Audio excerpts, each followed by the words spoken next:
All right, we're gonna switch gears now. The Olympics have wrapped up, but we're not quite done talking about them. A couple weeks ago, we had Dave Juehring join us here on The Current. The Davenport native was heavily involved in the national and Olympic teams for USA bobsledding and skeleton. He was an athlete and a coach, and even helped coach the first ever women's US bobsled team as they secured gold in the early 2000s. Now, Dave is back with us here on The Current today. Dave, thanks for being here again. Thanks for asking me back. I love it, and we've got another Olympic sweater on today. It looks amazing. Sure, yeah. This is an oldie from '98. Well, let's start with that. For those who might have missed it a few weeks ago, what Olympics were you part of? I was involved with '94, '98, and 202. And remind me what countries those were in. Oh boy, Lillehammer, which was '94, was in Norway. We were in Nagano, Japan in '98, and 2002 was Salt Lake City. Wow. It's really cool you got to end on a home Olympics. Was there a difference as an athlete, these away Olympics versus at home? I think it's always fun to be somewhere else, but it is also nice to be stateside because it's your food, you can use your phone, you can talk to people, you don't have the jet lag. The biggest challenge that you run into, especially if you're in a coaching position, is there's a lot more distractions stateside compared to somewhere else. That makes So sense. it's kind of a catch-22. Well, it seems like this year's Winter Games, the athletes were laser focused. This was the most gold medals Team USA has ever won at a Winter Olympics, 12 in total, 8 of them won by women. Yeah. Was there anything about these year's games that surprised you? Well, you know, that's the thing about competitions.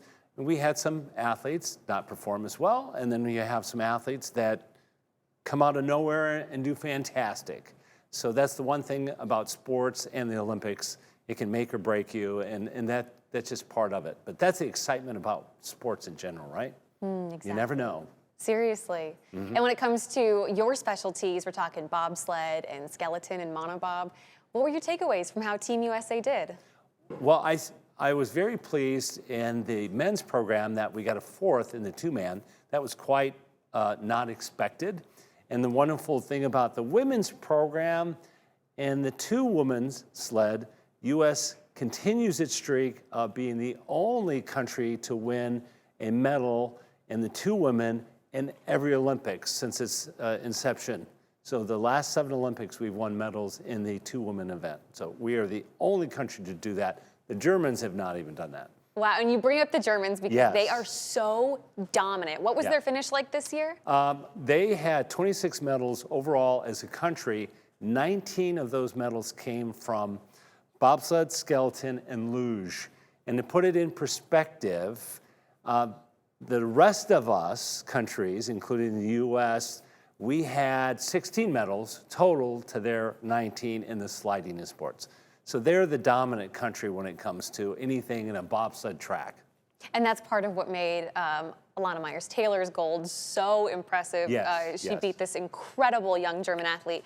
We will talk about her coming up in a little bit, but for right now, the Olympics are over. What happens now to these athletes? Are people already looking ahead to 2030? Do you take some off time? How does that work? Well, there are some athletes that are going to be calling it quits. You know, it's been a long time, and they're going through that. For the rest of everybody, you've got World Cup next year and World Championships at the end of the year. So basically, every non-Olympic year, you'll have a World Championships.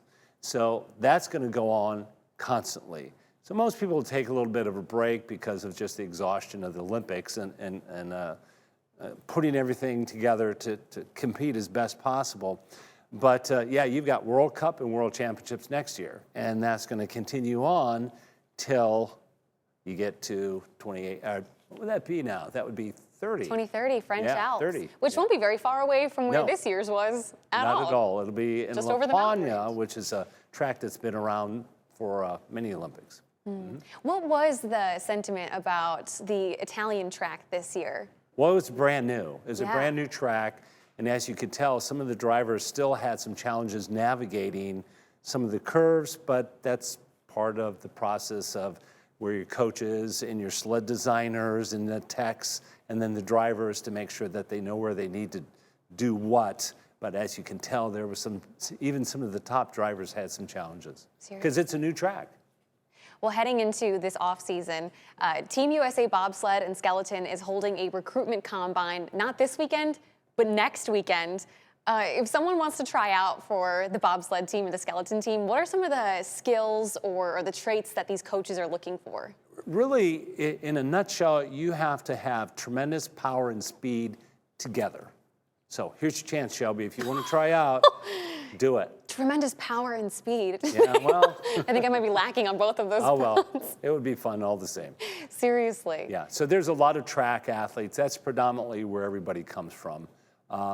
Track and field, decathletes, sprinters, things along those lines. That's pretty much who you're looking for. I think it's so fascinating how the U.S. approaches this. And I know it's not just the U.S., but these athletes that are not even in winter sports at all, and they become these amazing winter athletes in bobsled and skeleton. Yeah, It's fascinating. and that's where many of the athletes in our programs and all of the other programs are second career athletes, except for one country, Germany. Yes, exactly. Makes Germany, they have developmental programs, and that people are just, that's kind of their recreational sports, and they just grow up doing that stuff, and they grow up to be bobsledders.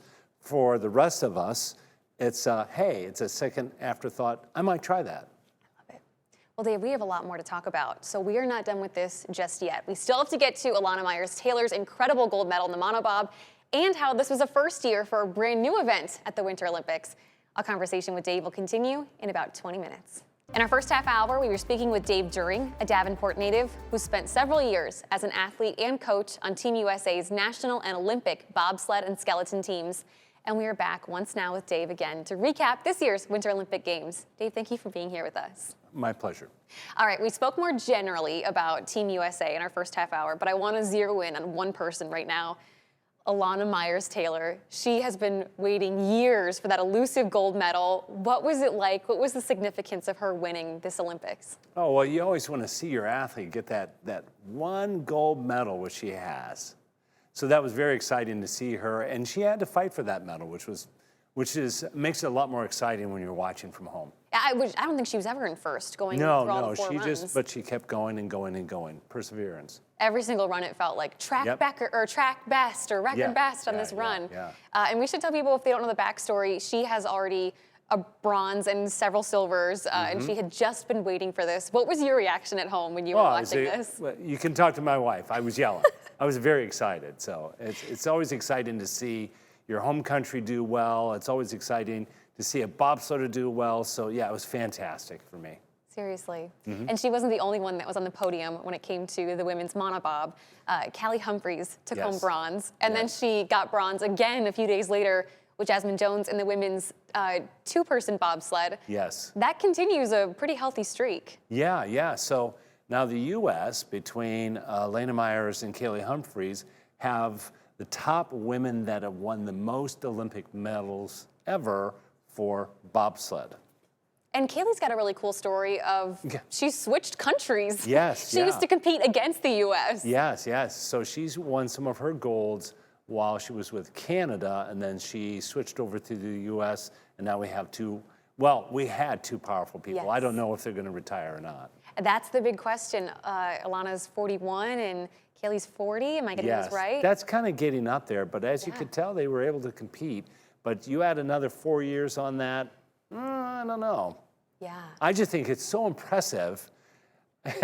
I just think you have two kids, and not just two simple kids. You have two kids that have some disabilities.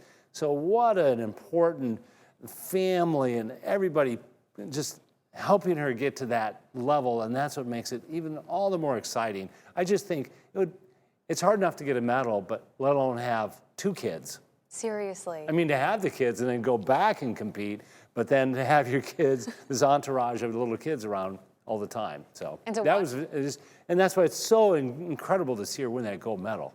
Exactly. Yeah. And I do want to ask you about this because her coaches, it was so funny to watch them just be so elated for her. Yeah.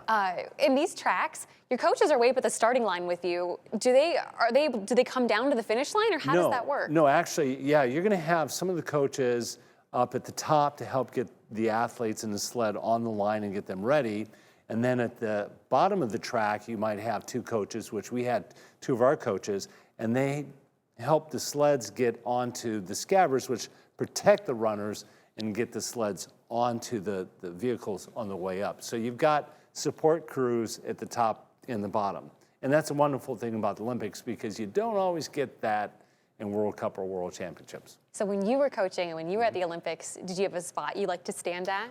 I was always down at the bottom. And one of the wonderful things I remember, especially in 2002, is when Joe Bakken and Vanetta Flowers won the gold.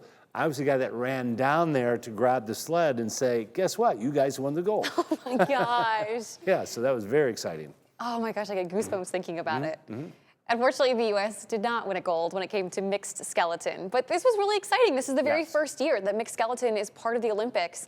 So one partner did the first run, and then the second partner went. You did separately. Yeah. How was it for you as an athlete of the sport to watch this? Well, there's no messing around because you get one run. And if you don't do well on your one run, well, then your chances of the medal is out. So it's not like you have another 3 runs that you can kind of recoup that. So it was very exciting. Hey, you've got to put it together. Great Britain did phenomenal. Yeah. How do you mentally, let's say you bump the wall in your first run and you know you've knocked yourself out. Mentally, what does it take as an athlete to finish those 3 runs strong? Well, you never know because you might bump that wall and you have to do your best to get down to the bottom in the best possible time because you never know. Somebody else might bump that wall. So that's why you just got to put it all together. And that was the biggest challenge with Alana Myers on her 2-woman sled. Her second run, they ran too far, they slid, they lost all the speed off the top of the mountain. And when you're at the Olympics, even over 4 runs, that's hard to catch up, especially at that level. It is so fascinating being at home and listening to people talk about, oh, she's 1/10 of a second behind. They'll never make it up past that. It's how razor thin all of these margins are. Yeah, it's pretty tight. Seriously. Well, Dave, before we let you go, I wanted you to tell people what you told me in the commercial break. You were national champion in skeleton. Yeah. What year was that? 93. 93. It was all pre-Olympic skeleton. Well, when you look at these athletes, do you ever think you'd want to get back out there?